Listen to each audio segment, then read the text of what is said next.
kece, how are you today? Are you ready for our lesson? You're going to learn English with Kak April and we're going to discuss soal HOTS kelas 7 dengan topik Characteristics and Conditions of Things Around Us. Read the following text. Melbourne. Melbourne is located in the southeast part of Australia. Melbourne's metropolitan area covers 9,990.5 square kilometers and is inhabited by approximately 4.5 million people. The center of the city is represented by a business district. Each of the other districts possesses its own purpose, functionality, character, communities living and working in them, and so on. To the west of Melbourne, vast basalt plains can be found. Annually, Melbourne is visited by over 1 million international visitors. As the capital of the state of Victoria, which was built on a coastal plain at Port Phillip Bay, where the mouth of the Yarra River is located as well, Melbourne is considered Australia's cultural center and probably the most politically conservative city in Australia.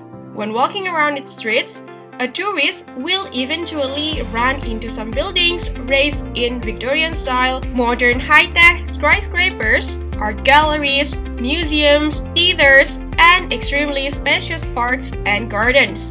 That's why Melbourne hosts an enormous amount of all kinds of cultural, and not only cultural, events.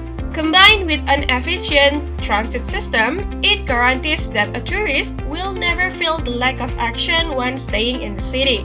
Melbourne is considered to be the cultural center of Australia, and the majority of its theaters, museums, galleries, and other attractions are located in the city center or the central business district.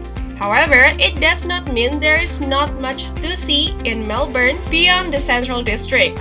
There are redesigned and revived industrial and old city areas turned into residential districts, picturesque banks of the Yarra River, spacious gardens, and numerous other places of interest. Combined with an extreme density of cultural events, they make Melbourne a great city to visit for any tourist. Based on the text above, which of the following points of interest is probably not found in Melbourne? Sebelum kita jawab soalnya, mari kita terjemahkan bacaannya. Melbourne. Melbourne terletak di bagian tenggara Australia. Wilayah metropolitan Melbourne mencakup 9.990,5 km persegi dan dihuni oleh sekitar 4,5 juta orang.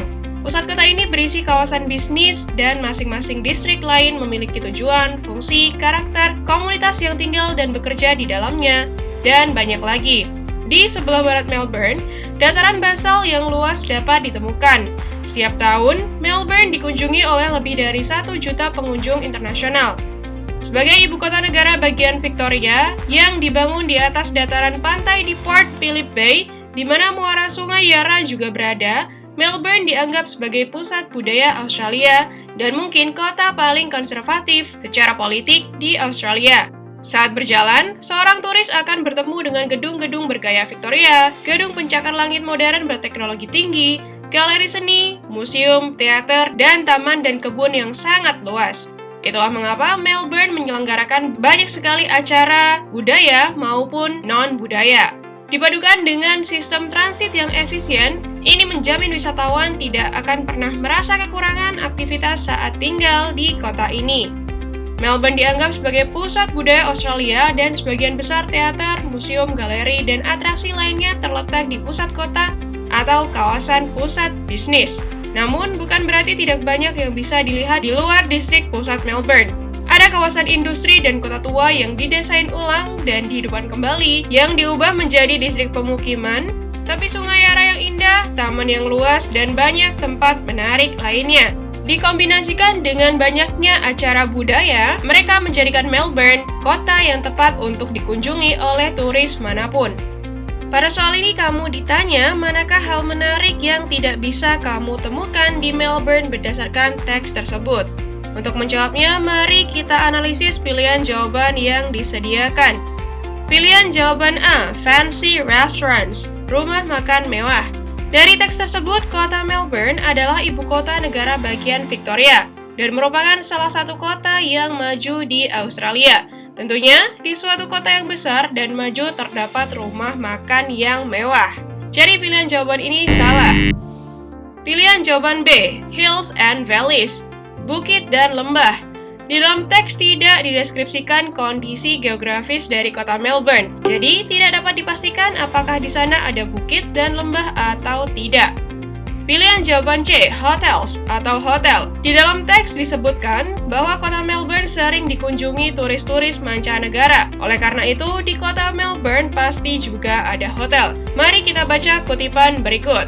Annually, Melbourne is visited by over 1 million international visitors. Setiap tahun, Melbourne dikunjungi oleh lebih dari 1 juta pengunjung internasional. Nah, berarti pilihan jawaban ini juga salah. Pilihan jawaban D, beaches atau pantai. Di dalam teks jelas disebutkan bahwa di Melbourne ada pantai yang bernama Port Phillip Bay. Pada teks berikut.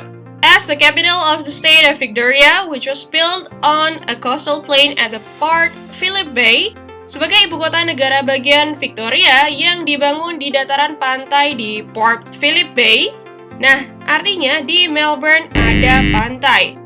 Nah, jadi kira-kira pilihan jawaban mana yang benar ya, yang tidak ada di Melbourne? Betul sekali, pilihan jawaban B, yaitu hills and valley. Nah, gimana? Mudah kan ya? Kak April punya satu soal lagi nih yang bisa teman Kece tulis jawabannya di kolom komentar. Don't forget to like, comment, and subscribe, and please share this video with your friends. Visit our website di kejarcita.id karena ada ribuan soal yang dilengkapi dengan pembahasan yang bisa kamu pelajari. Jangan lupa juga untuk download aplikasi Kejar Cita di Google Play Store. Kejar Cita, kejar ilmu, raih cita.